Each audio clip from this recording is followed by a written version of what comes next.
Punjabi radio USA ਸੁਣ ਰਹੇ ਸਾਰੇ ਸਰੋਤਿਆਂ ਨੂੰ ਮੇਰੇ ਜਗਮੋਹਨ ਸਿੰਘ ਵੱਲੋਂ ਪਿਆਰ ਭਰੀ ਸਤਿ ਸ਼੍ਰੀ ਅਕਾਲ। ਅੱਜ 21 ਫਰਵਰੀ ਨੰਬਰ ਪ੍ਰੋਗਰਾਮ ਲੈ ਕੇ ਹਾਜ਼ਰ ਹਾਂ ਅਪਡੇਟ ਅਮਰੀਕਾ, ਜਿਸ ਦੇ ਵਿੱਚ ਤੁਹਾਨੂੰ ਨਿਊਜ਼ ਦੀਆਂ ਮੌਸਮ ਦੇ ਬਾਰੇ ਜਾਣਕਾਰੀ, ਇਕਨੋਮੀ ਦੀ ਜਾਣਕਾਰੀ, ਵੱਖ-ਵੱਖ ਕੰਟਰੀ ਦੇ ਹਿਸਾਬ ਨਾਲ ਕਰੰਸੀ ਐਕਸਚੇਂਜ ਰੇਟ ਅਤੇ ਸੋਨੇ ਅਤੇ ਚਾਂਦੀ ਦੇ ਭਾਅ ਦੱਸਾਂਗੇ। ਖਬਰਾਂ ਦੀ ਸ਼ੁਰੂਆਤ ਕਰਨ ਤੋਂ ਪਹਿਲਾਂ ਧੰਨਵਾਦ ਕਰਦੇ ਹਾਂ ਆਪਣੇ ਅੱਜ ਦੇ ਸਪਾਂਸਰਸ ਦਾ, ਜਿਨ੍ਹਾਂ ਨੇ ਇਸ ਪ੍ਰੋਗਰਾਮ ਦੇ ਵਿੱਚ ਸਹਿਯੋਗ ਪਾਇਆ। ਅੱਜ ਦੀਆਂ ਖਬਰਾਂ ਨੂੰ ਸਪਾਂਸਰ ਕਰ ਰਹੇ ਹਨ ਖਾਲਸਾ ਇੰਸ਼ੋਰੈਂਸ ਏਜੰਸੀ ਵਾਲੇ ਸੈਨ ਹੋਜ਼ੇ ਤੋਂ, ਜੋ ਕਿ ਹਰ ਪ੍ਰਕਾਰ ਦੀ ਇੰਸ਼ੋਰੈਂਸ ਕਰਦੇ ਹਨ ਅਤੇ ਕਿਸੇ ਵੀ ਤਰ੍ਹਾਂ ਦੀ ਇੰਸ਼ੋਰੈਂਸ ਦੀ ਜਾਣਕਾਰੀ ਦੇ ਲਈ ਤੁਸੀਂ ਇਹਨਾਂ ਨੂੰ ਕਾਲ ਕਰ ਸਕਦੇ ਹੋ 408 272 2500 ਤੇ। ਇਸ ਦੇ ਨਾਲ ਸੰਤੋਖ ਸਿੰਘ ਬਾਸੀ, ਪਰਮਜੀਤ ਕੌਰ ਜੀ ਬਾਸੀ ਫਰੀਮੌਂਟ ਤੋਂ, ਮਨਜੀਤ ਸਿੰਘ ਨਰਿੰਦਰ ਕੌਰ ਕਲਾਰ ਜੀ ਕਲੋਵਿਸ ਤੋਂ ਅਤੇ ਸਰਬਜੀਤ ਸਿੰਘ ਬਾਸੀ ਜੀ ਐਟਵਾਟਰ ਤੋਂ। ਜੇਕਰ ਤੁਸੀਂ ਵੀ ਪੰਜਾਬੀ ਰੇਡੀਓ USA ਦੇ ਕਿਸੇ ਵੀ ਪ੍ਰੋਗਰਾਮ ਨੂੰ ਸਪਾਂਸਰ ਕਰਨਾ ਚਾਹੁੰਦੇ ਹੋ ਤਾਂ ਤੁਸੀਂ ਕਾਲ ਕਰ ਸਕਦੇ ਹੋ 408 722 7698 ਤੇ, ਜਾਂ ਫਿਰ ਈਮੇਲ ਕਰ ਸਕਦੇ ਹੋ ਸਾਡੇ ਈਮੇਲ ਐਡਰੈਸ info@punjabiradiousa.com ਤੇ। ਹੁਣ ਵਧਦੇ ਹਾਂ ਖਬਰਾਂ ਦੇ ਵੱਲ। ਸਭ ਤੋਂ ਪਹਿਲਾਂ ਚੋਣਵੀਆਂ ਖਬਰਾਂ। ਟਰੰਪ ਐਡਮਿਨਿਸਟ੍ਰੇਸ਼ਨ ਨੇ ਇਮੀਗ੍ਰੇਸ਼ਨ ਆਫੀਸ਼ੀਅਲਸ ਦੇ ਲਈ ਨਵੀਆਂ ਪਾਲਿਸੀਆਂ ਕੀਤੀਆਂ ਜਾਰੀ। ਮੈਲਬਰਨ 'ਚ ਹੋਇਆ ਇੱਕ ਪਲੇਨ ਕ੍ਰੈਸ਼, ਜਹਾਜ਼ 'ਚ ਮੌਜੂਦ ਸਾਰੇ ਯਾਤਰੀ ਮਾਰੇ ਗਏ। Trump administration transgender student bathroom guidelines ਨੂੰ ਬਦਲੇਗਾ। US ਫੈਡਰਲ ਜੱਜ ਨੇ ਟੈਕਸਸ ਦੇ ਵਿੱਚ ਪਲੈਨਡ ਪੇਰੈਂਟਹੁੱਡ ਨੂੰ ਦਿੱਤੀ ਜਾਣ ਵਾਲੀ ਫੰਡਿੰਗ ਨੂੰ ਰੋਕਣ ਤੇ ਲਾਇਆ ਬੈਨ। ਹੋਮਲੈਂਡ ਸਿਕਿਉਰਿਟੀ ਦੇ ਕਰਮਚਾਰੀਆਂ ਦੇ ਕੰਪਿਊਟਰ ਨੈਟਵਰਕ ਹੋਏ ਕ੍ਰੈਸ਼। ਅਮਰੀਕਾ ਦੇ ਵਿੱਚ 11 ਯਹੂਦੀ ਭਾਈਚਾਰਕ ਕੇਂਦਰਾਂ ਨੂੰ ਮਿਲੀ ਬੰਬ ਹਮਲੇ ਦੀ ਧਮਕੀ। ਹੁਣ ਖਬਰਾਂ ਵਿਸਤਾਰ ਦੇ ਨਾਲ।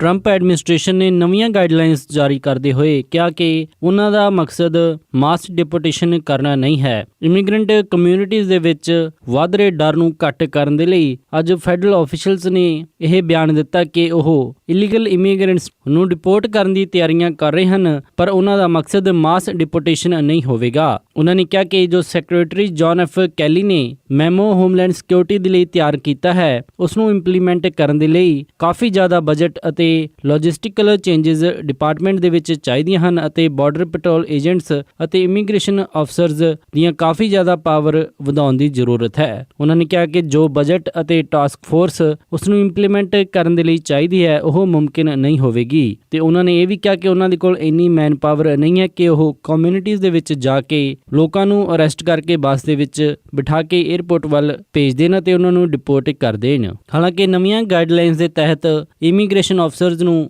ਵੱਧ ਤੋਂ ਵੱਧ ਪਾਵਰ ਅਤੇ ਇਸ ਦੇ ਨਾਲ ਲੋਕਲ ਲਾਅ ਇਨਫੋਰਸਮੈਂਟ ਨੂੰ DHS ਦੇ ਆਫੀਸ਼ੀਅਲਸ ਦੇ ਨਾਲ ਕੋਆਪਰੇਟ ਕਰਨ ਦੀ ਹਦਾਇਤਾਂ ਦਿੱਤੀਆਂ ਗਈਆਂ ਹਨ। ਇਸ ਦੇ ਨਾਲ ਉਹਨਾਂ ਇਮੀਗ੍ਰੈਂਟਸ ਨੂੰ ਜਿਨ੍ਹਾਂ ਦਾ ਕ੍ਰਿਮੀਨਲ ਰੈਕਡ ਹੈ, ਉਹਨਾਂ ਨੂੰ ਤੇਜ਼ੀ ਦੇ ਨਾਲ ਅਮਰੀਕਾ 'ਚੋਂ ਡਿਪੋਰਟ ਕਰਨ ਨੂੰ ਪ੍ਰਾਇਓਰਟਾਈਜ਼ ਕਰਨ ਦੀ ਗਾਈਡਲਾਈਨ ਵੀ ਤੈਅ ਕੀਤੀ ਗਈ ਹੈ। ਇਹਨਾਂ ਗਾਈਡਲਾਈਨਸ ਦੇ ਨਾਲ ਰਾਸ਼ਟਰਪਤੀ ਟਰੰਪ ਪੂਰਵ ਰਾਸ਼ਟਰਪਤੀ ਓਬਾਮਾ ਦੇ ਡਿਪੋਰਟੇਸ਼ਨ ਦੀਆਂ ਪਾਲਿਸੀਜ਼ ਨੂੰ ਕੁਝ ਹੱਦ ਤੱਕ ਚੇਂਜ ਕਰਨਗੇ। ਇਸ ਤੋਂ ਪਹਿਲਾਂ 2013 ਦੇ ਵਿੱਚ ਰਿਕਾਰਡ ਹਾਈ 4,34,000 ਡਿਪੋਰਟੇਸ਼ਨ ਕੀਤੀ ਗਈ ਸੀ ਅਤੇ ਉਸ ਤੋਂ ਬਾਅਦ ਦੇ ਵਿੱਚ ਇਮੀਗ੍ਰੇਸ਼ਨ ਵਕੀਲਾਂ ਦੇ ਪ੍ਰੈਸ਼ਰ ਤੋਂ ਬਾਅਦ 'ਚ ਓਬਾਮਾ ਐਡਮਿਨਿਸਟ੍ਰੇਸ਼ਨ ਨੇ ਚੇਂਜਸ ਕੀਤੀਆਂ ਅਤੇ ਉਹਨਾਂ ਨੇ ਕਿਹਾ ਕਿ ਉਹ ਸਿਰਫ ਕ੍ਰਿਮੀਨਲਸ ਨੂੰ ਡਿਪੋਰਟ ਕਰਨਗੇ ਅਤੇ 2015 ਦੇ ਵਿੱਚ ਡਿਪੋਰਟੇਸ਼ਨ ਦੀ ਸੰਖਿਆ ਘਟ ਕੇ 3,33,000 ਰਹਿ ਗਈ ਸੀ। ਹਾਲਾਂਕਿ 2016 ਦੇ ਵਿੱਚ ਕਿੰਨੇ ਲੋਕਾਂ ਨੂੰ ਡਿਪੋਰਟ ਕੀਤਾ ਗਿਆ, ਇਸ ਦਾ ਹਜੇ ਆંકੜੇ ਨਹੀਂ ਆਏ ਹਨ, ਪਰ ਰਾਸ਼ਟਰਪਤੀ ਟਰੰਪ ਲਗਾਤਾਰ ਆਪਣੇ ਕੈਂਪੇਨ ਦੇ ਦੌਰਾਨ ਇਹ ਕਹਿੰਦੇ ਆਏ ਹਨ ਕਿ ਉਹ ਅਮਰੀਕਾ ਨੂੰ ਸੇਫ ਕਰਨਾ ਚਾਹੁੰਦੇ ਹਨ ਅਤੇ ਅਮਰੀਕਾ ਦੇ ਵਿੱਚੋਂ ਇਲੀਗਲ ਇਮੀਗ੍ਰੈਂਟਸ ਨੂੰ ਖਤਮ ਕਰਨਾ ਚਾਹੁੰਦੇ ਹਨ। ਉਹਨਾਂ ਦਾ ਕਿਹਾ ਕਿ ਉਹਨਾਂ ਦਾ ਸਭ ਤੋਂ ਪਹਿਲਾ ਮਕਸਦ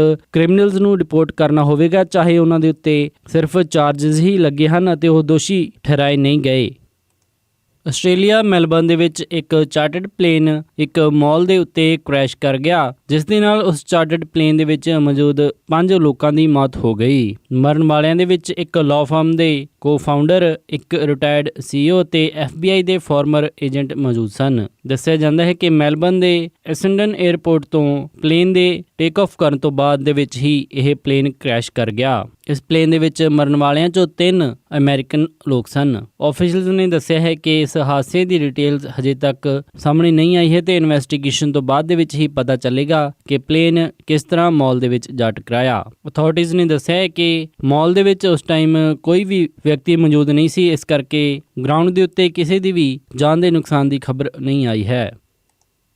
ਰਾਸ਼ਟਰਪਤੀ ਟਰੰਪ ਅਤੇ ਉਹਨਾਂ ਦੀ administration transgender student bathroom guidelines ਦੇ ਵਿੱਚ ਛੇਤੀ ਹੀ ਬਦਲਾਵ ਕਰ ਸਕਦੇ ਹਨ। ਦੱਸਿਆ ਜਾਂਦਾ ਹੈ ਕਿ ਟਰੰਪ ਐਡਮਿਨਿਸਟ੍ਰੇਸ਼ਨ ਮੌਜੂਦਾ ਟਰਾਂਸਜੈਂਡਰ ਸਟੂਡੈਂਟਸ ਨੂੰ ਪ੍ਰੋਟੈਕਟ ਕਰਨ ਵਾਲੀ ਪਾਲਿਸੀਜ਼ ਨੂੰ ਰੋਲ ਬੈਕ ਕਰ ਸਕਦੀ ਹੈ, ਜੋ ਕਿ ਸਾਬਕਾ ਰਾਸ਼ਟਰਪਤੀ ਬਰਾਕ ਓਬਾਮਾ ਦੀ ਐਡਮਿਨਿਸਟ੍ਰੇਸ਼ਨ ਦੁਆਰਾ ਜਾਰੀ ਕੀਤੀਆਂ ਗਈਆਂ ਸਨ, ਜਿਨ੍ਹਾਂ ਦੇ ਤਹਿਤ ਪਬਲਿਕ ਸਕੂਲਸ ਦੇ ਵਿੱਚ ਸਟੂਡੈਂਟਸ ਨੂੰ ਉਹਨਾਂ ਦੀ ਜੈਂਡਰ ਆਈਡੈਂਟੀਟੀ ਦੇ ਉੱਤੇ ਬਾਥਰੂਮ ਯੂਜ਼ ਕਰਨ ਦੀ ਇਜਾਜ਼ਤ ਦਿੱਤੀ ਜਾਂਦੀ ਸੀ, ਨਾ ਕਿ ਉਹਨਾਂ ਦਾ ਬਰਥ ਸਰਟੀਫਿਕੇਟ ਦੇ ਉੱਤੇ ਛਪੇ ਹੋਏ ਜੈਂਡਰ ਦੇ ਮੁਤਾਬਿਕ। ਰਾਸ਼ਟਰਪਤੀ ਬਰਾਕ ਓਬਾਮਾ ਨੇ ਇਹ ਡਾਇਰੈਕਟਿਵ ਪਾਸ ਕੀਤਾ ਸੀ, ਜਿਸ ਤੋਂ ਬਾਅਦ ਦੇ ਵਿੱਚ ਗੇ ਰਾਈਟਸ ਦੇ ਸਪੋਰਟਰਸ ਨੂੰ ਕਾਫੀ ਬਲ ਮਿਲਿਆ ਸੀ ਅਤੇ ਉਹਨਾਂ ਨੂੰ ਕਾਫੀ ਅਧਿਕਾਰ ਦਿੱਤੇ ਗਏ ਸਨ। ਪਰ ਰਾਸ਼ਟਰਪਤੀ ਡੋਨਾਲਡ ਟਰੰਪ ਇਹਨਾਂ ਗਾਈਡਲਾਈਨਸ ਦੇ ਵਿੱਚ ਚੇਂਜਸ ਕਰਨ ਜਾ ਰਹੇ ਹਨ, ਜੋ ਕਿ ਗੇ ਰਾਈਟਸ ਮੂਵਮੈਂਟ ਦੇ ਉੱਤੇ ਵੀ ਫਰਕ ਪਾਉਣਗੀਆਂ।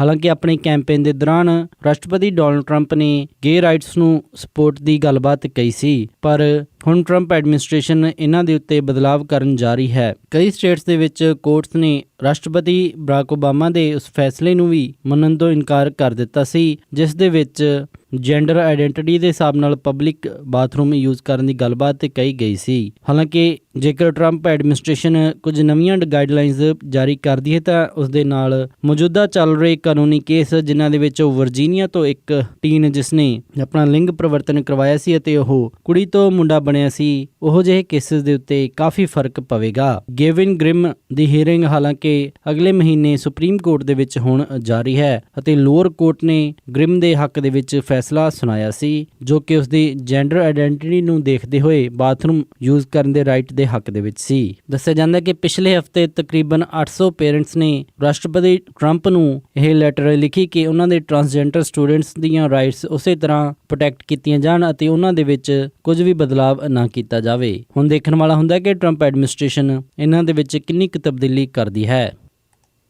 ਟੈਕਸਸ ਦੇ ਵਿੱਚ ਫੈਡਰਲ ਜੱਜ ਨੇ ਪਲੈਨਡ ਪੇਰੈਂਟਹੁੱਡ ਨੂੰ ਦਿੱਤੀ ਜਾਣ ਵਾਲੀ ਮੈਡੀਕੇਡ ਦੀ ਫੰਡਿੰਗ ਦੇ ਉੱਤੇ ਲੱਗੀ ਰੋਕ ਤੇ ਬੈਨ ਲਾ ਦਿੱਤਾ ਹੈ। ਫੈਡਰਲ ਜੱਜ ਨੇ ਫੈਸਲਾ ਸੁਣਾਉਂਦੇ ਹੋਏ ਕਿਹਾ ਕਿ ਸਟੇਟ ਉਹ ਐਵੀਡੈਂਸ ਨਹੀਂ ਪੇਸ਼ ਕਰ ਸਕੀ ਜਿਸ ਦੇ ਤਹਿਤ ਪਲੈਨਡ ਪੇਰੈਂਟਹੁੱਡ ਕਿਸੇ ਵੀ ਪ੍ਰਕਾਰ ਦੀ ਵਾਇਓਲੇਸ਼ਨ ਕਰਦਾ ਹੋਵੇ। ਇਸ ਤੋਂ ਪਹਿਲਾਂ ਸਟੇਟ ਸਰਕਾਰ ਨੇ ਪਲੈਨਡ ਪੇਰੈਂਟਹੁੱਡ ਨੂੰ ਦਿੱਤੀ ਜਾਣ ਵਾਲੀ ਫੰਡਿੰਗ ਦੇ ਵਿੱਚ ਕਟੌਤੀ ਕਰਕੇ ਉਸ ਨੂੰ state funded health care system ਦੇ ਵਿੱਚ ਰੱਖਿਆ ਸੀ, ਜਿਸ ਦੇ ਨਾਲ ਕਈ ਗਰੀਬ ਫੈਮਿਲੀ ਦਾ ਇਲਾਜ ਕੀਤਾ ਜਾਣਾ ਸੀ। ਸਟੇਟ ਸਰਕਾਰ ਨੇ ਤਰਕ ਦਿੱਤਾ ਹੈ ਕਿ ਇਸ ਦੇ ਨਾਲ ਉਹਨਾਂ ਨੂੰ ਮਿਲੀ ਜਾਣ ਵਾਲੀ ਹੈਲਥ ਕੇਅਰ ਫੰਡਿੰਗ ਬੰਦ ਹੋ ਜਾਏਗੀ, ਜਿਸ ਦੇ ਵਿੱਚ ਕਈ HIV ਅਤੇ ਕੈਂਸਰ ਪੀੜਤਾਂ ਦਾ ਇਲਾਜ ਕੀਤਾ ਜਾਂਦਾ ਹੈ। ਟੈਕਸਸ ਅਤੇ ਹੋਰ ਕਈ ਰਿਪਬਲਿਕਨ ਪਾਰਟੀ ਦੀਆਂ ਕੰਟਰੋਲ ਸਟੇਟਸ ਲਗਾਤਾਰ planned parenthood anti abortion group ਦੇ ਖਿਲਾਫ ਬੋਲਦੇ ਹੋਏ ਉਹਨਾਂ ਦੀਆਂ ਫੰਡਿੰਗ ਕੱਟ ਕਰਨ ਦੀ ਸਿਫਾਰਿਸ਼ ਕਰ ਰਹੀਆਂ ਹਨ। ਟੈਕਸਸ ਦੇ ਵਿੱਚ ਪਲੈਨਡ ਪੇਰੈਂਟਹੁੱਡ ਦੇ 34 ਹੈਲਥ ਕੇਅਰ ਸੈਂਟਰ ਹਨ, ਜੋ ਕਿ 1,20,000 ਮਰੀਜ਼ਾਂ ਨੂੰ ਸਾਂਭ ਰਹੇ ਹਨ ਅਤੇ ਜਿਨ੍ਹਾਂ ਦੇ ਵਿੱਚੋਂ 11,000 ਮਰੀਜ਼ ਮੈਡੀਕੇਡ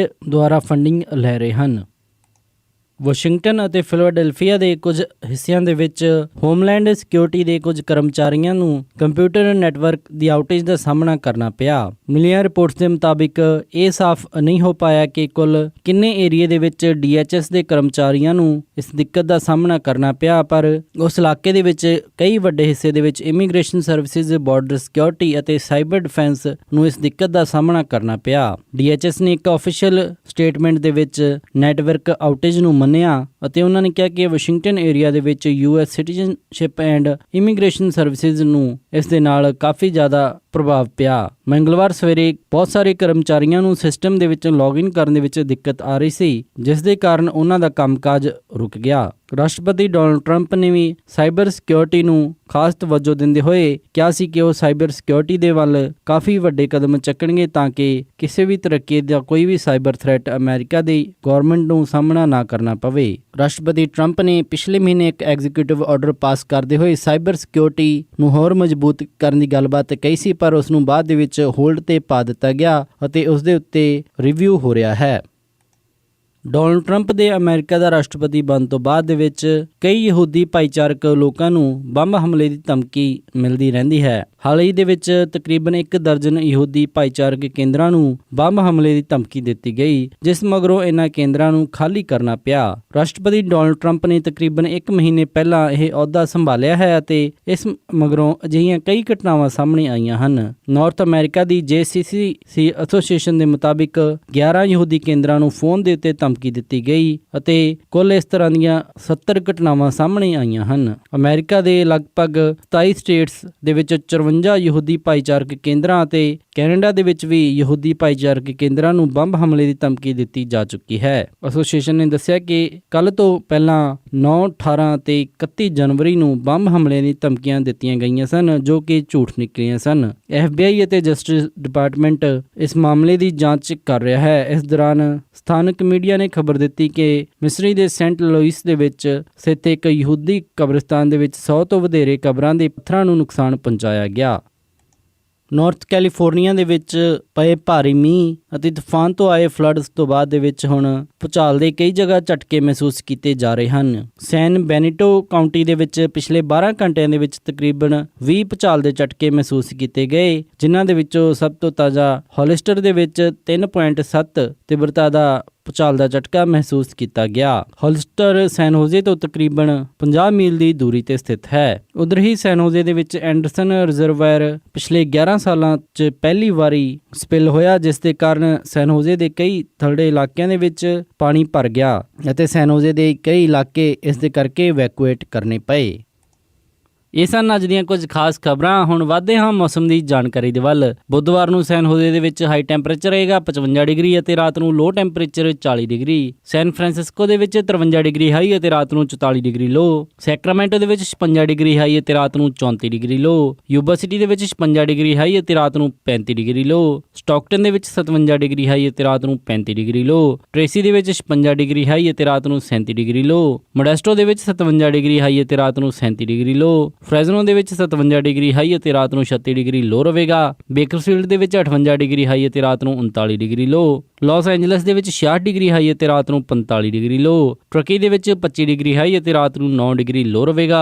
ਟਰਕੀ ਦੇ ਵਿੱਚ ਬਰਫ਼ ਪੈ ਸਕਦੀ ਹੈ। ਸਾਊਥ ਲੇਕ ਟਾਓ ਦੇ ਵਿੱਚ 28 ਡਿਗਰੀ ਹਾਈ ਅਤੇ 12 ਡਿਗਰੀ ਲੋ ਰਹੇਗਾ। ਇੱਥੇ ਵੀ ਬਰਫ਼ਬਾਰੀ ਹੋਣ ਦੇ ਚਾਂਸ ਹਨ। ਪੋਰਟਲੈਂਡ ਓਰੇਗਨ ਦੇ ਵਿੱਚ 44 ਡਿਗਰੀ ਹਾਈ ਅਤੇ ਰਾਤ ਨੂੰ 31 ਡਿਗਰੀ ਲੋ। ਸੀਐਟਲ ਦੇ ਵਿੱਚ 45 ਡਿਗਰੀ ਹਾਈ ਅਤੇ ਰਾਤ ਨੂੰ 31 ਡਿਗਰੀ ਲੋ। ਫਲੈਗਸਟਾਫ ਐਰੀਜ਼ੋਨਾ ਦੇ ਵਿੱਚ 52 ਡਿਗਰੀ ਹਾਈ ਅਤੇ ਰਾਤ ਨੂੰ 24 ਡਿਗਰੀ ਲੋ। ਸਾਲਟ ਲੇਕ ਸਿਟੀ ਯੂਟਾ ਦੇ ਵਿੱਚ 42 ਡਿਗਰੀ ਹਾਈ ਅਤੇ ਰਾਤ ਨੂੰ 29 ਡਿਗਰੀ ਲੋ। ਇੱਥੇ ਰਾਤ ਦੇ ਸਮੇਂ ਬਰਫ਼ਬਾਰੀ ਹੋ ਸਕਦੀ ਹੈ। ਸ਼ਿਕਾਗੋ ਦੇ ਵਿੱਚ 70 ਡਿਗਰੀ ਹਾਈ ਅਤੇ ਰਾਤ ਨੂੰ 46 ਡਿਗਰੀ ਲੋ। ਨਿਊਯਾਰਕ ਦੇ ਵਿੱਚ 56 ਡਿਗਰੀ ਹਾਈ ਅਤੇ ਰਾਤ ਨੂੰ 48 ਡਿਗਰੀ ਲੋ। ਟੋਰਾਂਟੋ ਕੈਨੇਡਾ ਦੇ ਵਿੱਚ 12 ਡਿਗਰੀ ਸੈਲਸੀਅਸ ਹਾਈ ਅਤੇ ਰਾਤ ਨੂੰ 6 ਡਿਗਰੀ ਸੈਲਸੀਅਸ ਲੋ।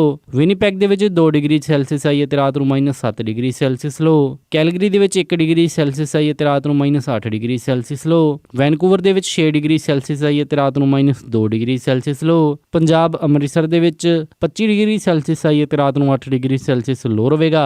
ਮੈਲਬਰਨ ਆਸਟ੍ਰੇਲੀਆ ਦੇ ਵਿੱਚ 31 ਡਿਗਰੀ ਸੈਲਸੀਅਸ ਹਾਈ ਅਤੇ ਰਾਤ ਨੂੰ 15 ਡਿਗਰੀ ਸੈਲਸੀਅਸ ਲੋ। ਲੰਡਨ ਦੇ ਵਿੱਚ 12 ਡਿਗਰੀ ਸੈਲਸੀਅਸ ਹਾਈ ਅਤੇ ਰਾਤ ਨੂੰ 10 ਡਿਗਰੀ ਸੈਲਸੀਅਸ ਲੋ। ਬਰਲਿਨ ਦੇ ਵਿੱਚ 10 ਡਿਗਰੀ ਸੈਲਸੀਅਸ ਹਾਈ ਅਤੇ ਰਾਤ ਨੂੰ 5 ਡਿਗਰੀ ਸੈਲਸੀਅਸ ਲੋ। ਅਤੇ ਫਰਾਂਸ ਪੈਰਿਸ ਦੇ ਵਿੱਚ 12 ਡਿਗਰੀ ਸੈਲਸੀਅਸ ਹਾਈ ਅਤੇ ਰਾਤ ਨੂੰ 8 ਡਿਗਰੀ ਸੈਲਸੀਅਸ ਲੋ ਰਹੇਗਾ। ਇਸੇ ਮੌਸਮ ਦੀ ਜਾਣਕਾਰੀ। ਹੁਣ ਵਧਦੇ ਹਾਂ ਸਟਾਕ ਮਾਰਕੀਟ ਦੀ ਇਨਫੋਰਮੇਸ਼ਨ ਦੇ ਵੱਲ। ਮੰਗਲਵਾਰ ਨੂੰ ਕਲੋਜ਼ਿੰਗ ਦੇ ਸਮੇਂ ਡਾਓ ਜੋਨਸ 118 ਅੰਕ ਵੱਧ ਕੇ 20,743 ਤੇ ਬੰਦ ਹੋਇਆ। ਨੈਸਡੈਕ 27 ਅੰਕ ਵੱਧ ਕੇ 5,865.95 ਤੇ ਬੰਦ ਹੋਇਆ। S&P 14 ਅੰਕ ਵੱਧ ਕੇ 2365.38 ਤੇ ਬੰਦ ਹੋਇਆ। ਵਿਲਸ਼ਰ 5148 ਅੰਕ ਵੱਧ ਕੇ 24,720.29 ਤੇ ਬੰਦ ਹੋਇਆ। ਅੱਜ ਦਾ ਸਭ ਤੋਂ ਮਸ਼ਹੂਰ ਸਟਾਕ ਵਾਲਮਾਰਟ ਕੰਪਨੀ ਦਾ ਰਿਹਾ, ਜਿਸ ਦੀ ਕੀਮਤ 71.45 ਰਹੀ। ਕਰੰਸੀ ਐਕਸਚੇਂਜ ਰੇਟ ਦੇ ਵਿੱਚ ਇੱਕ US ਡਾਲਰ ਦੀ ਕੀਮਤ ਰਹੀ 66 ਰੁਪਏ 95 ਪੈਸੇ, ਇੱਕ ਕੈਨੇਡੀਅਨ ਡਾਲਰ ਦੀ ਕੀਮਤ ਰਹੀ 51 ਰੁਪਏ 2 ਪੈਸੇ, ਇੱਕ ਬ੍ਰਿਟਿਸ਼ ਪਾਉਂਡ ਦੀ ਕੀਮਤ ਰਹੀ 83 ਰੁਪਏ 70 ਪੈਸੇ, ਇੱਕ ਯੂਰੋ ਦੀ ਕੀਮਤ ਰਹੀ 70 ਰੁਪਏ 63 ਪੈਸੇ, ਇੱਕ ਆਸਟ੍ਰੇਲੀਅਨ ਡਾਲਰ ਦੀ ਕੀਮਤ ਰਹੀ 51 ਰੁਪਏ 41 ਪੈਸੇ, ਇੱਕ ਨਿਊਜ਼ੀਲੈਂਡ ਡਾਲਰ ਦੀ ਕੀਮਤ ਰਹੀ 47 ਰੁਪਏ 96 ਪੈਸੇ, ਇੱਕ ਸਿੰਗਾਪੁਰ ਡਾਲਰ ਦੀ ਕੀਮਤ ਰਹੀ 47 ਰੁਪਏ 18 ਪੈਸੇ, ਇੱਕ ਬਹਿਰੀਨੀ ਦਿਨਾਰ ਦੀ ਕੀਮਤ ਰਹੀ 177 ਰੁਪਏ 62 ਪੈਸੇ, ਇੱਕ ਕੁਵੈਤੀ ਦਿਨਾਰ ਦੀ ਕੀਮਤ ਰਹੀ 219 ਰੁਪਏ 24 ਪੈਸੇ। ਸੋਨੇ ਦਾ ਰੇਟ $1236.66 ਪਰ ਆਉਂਸ ਰਿਹਾ ਤੇ ਚਾਂਦੀ $18 ਪਰ ਆਉਂਸ ਰਹੀ। ਇਸੇ ਦੇ ਨਾਲ ਅੱਜ ਦਾ ਇਹ ਖਬਰਾਂ ਦਾ ਬੁਲੇਟਿਨ ਇੱਥੇ ਹੀ ਸਮਾਪਤ ਕਰਦੇ ਹਾਂ। ਇਜਾਜ਼ਤ ਦਿਓ। ਉਮੀਦ ਹੈ ਕਿ ਤੁਹਾਨੂੰ ਅੱਜ ਦਾ ਇਹ ਪ੍ਰੋਗਰਾਮ ਪਸੰਦ ਆਇਆ ਹੋਵੇਗਾ। ਕਿਸੇ ਵੀ ਤਰ੍ਹਾਂ ਦੇ ਫੀਡਬੈਕ ਦੇ ਲਈ ਤੁਸੀਂ ਸਾਨੂੰ ਕਾਲ ਕਰ ਸਕਦੇ ਹੋ 408 272 5200 ਤੇ ਜਾਂ ਫਿਰ ਈਮੇਲ ਕਰ ਸਕਦੇ ਹੋ ਸਾਡੀ ਈਮੇਲ ਐਡਰੈਸ info@punjabiradiousa.com ਤੇ। ਇੱਕ ਵਾਰੀ ਫਿਰ ਸਾਰੇ ਸਪਾਂਸਰਸ ਦਾ ਬਹੁਤ ਬਹੁਤ ਧੰਨਵਾਦ। ਮਿਲਦੇ ਹਾਂ ਅਪਡੇਟ ਅਮਰੀਕਾ ਦੇ ਅਗਲੇ ਅੰਕ ਵਿੱਚ। ਤਦ ਤੱਕ ਲਈ ਸਾਰਿਆਂ ਨੂੰ ਪਿਆਰ ਅਤੇ ਸਤਿਕਾਰ ਭਰੀ ਸਤਿ ਸ਼੍ਰੀ ਅਕਾਲ। ਸੁਣਦੇ ਰਹੋ ਪੰਜਾਬੀ ਰੇਡੀਓ